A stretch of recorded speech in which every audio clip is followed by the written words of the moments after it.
महामृत्युंजय मंत्र महामंत्र है। सनातन हिंदू धर्म में महामृत्युंजय मंत्र को आरोग्य और दीर्घायु का मंत्र माना जाता है। इस मंत्र का निर्माण मार्कंडेय ऋषि ने किया था। पौराणिक कथाओं के अनुसार मुरुकुंद ऋषि और उनकी पत्नी मधुरमती ने भगवान शिव की तपस्या कर उनसे एक पुत्र का वरदान मांगा।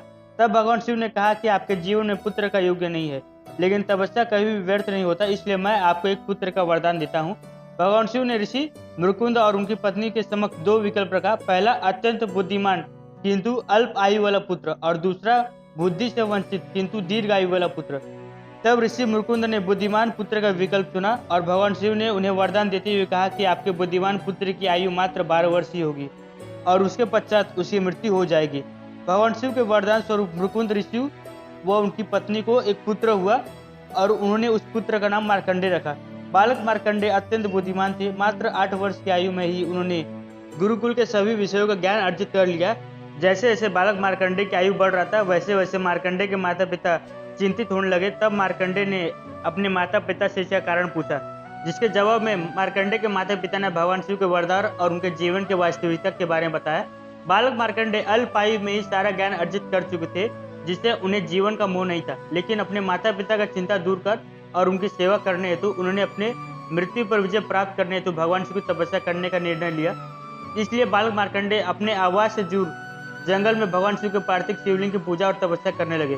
पूजा और तपस्या करते समय वह निरंतर यही जाप करते, ओम त्र्यंबकम यजामहे सुगंधिम पुष्टि वर्धनम उर्वारुकमिव बंधनान मृत्युर्मोक्षी अमामृताम। अर्थात हम भगवान शिव की आराधना करते हैं जो सुगंधिम के कोष है, जो सभी का लालन पोषण अपनी कृपा दृष्टि से कर रहे हैं। उनसे हम यह प्रार्थना करते हैं कि जिस प्रकार परिपक्व ककड़ी बिना कष्ट अपनी बेल से मुक्त हो जाती है, ठीक उसी प्रकार हम भी मृत्यु और पुनर्जन्म के बंधन से मुक्त होकर मोक्ष को प्राप्त करें। बालक मार्कंडेय इस मंत्र का जाप 1 वर्ष तक करते रहे और 1 वर्ष के बाद जब उनका आयु पूर्ण हुआ तब यमदूत उनके प्राण हरने के लिए आए। लेकिन बालक मार्कंडेय को महाकाल की तपस्या करते देख वह लौट गए और यमराज से इस विषय में कहा, जिसे सुनते हुए यमराज स्वयं बालक मार्कंडेय के प्राण हरने आए। बालक मार्कंडेय यमराज को देख अत्यंत भयभीत हो गए और वह शिवलिंग से लिपट कर बार बार उसी मंत्र का जाप करने लगे। तब यमराज ने अपने यमपाश से उन पर आक्रमण किया। अपने भक्त को कष्ट में देख तुरंत महादेव प्रकट हुए और यमराज से उनकी रक्षा कर उन्हें दीर्घायु का वरदान दिया।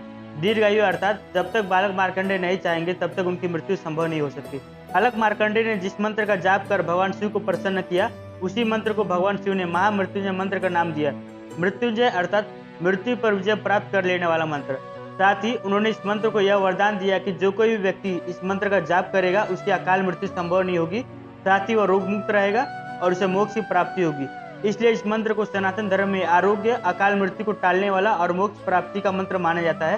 अपने ज्ञान और बुद्धि के द्वारा बालक मार्कंडेय आगे चलकर मार्कंडेय ऋषि बने और वह धरती के 8 चिरंजीवी पुरुषों में से एक है, जिन्होंने बहुत से स्मृति ग्रंथों और मंत्रों की रचना की, जो कि मानव जाति का आज भी मार्गदर्शन व कल्याण कर रहा है। ओम नमः शिवाय।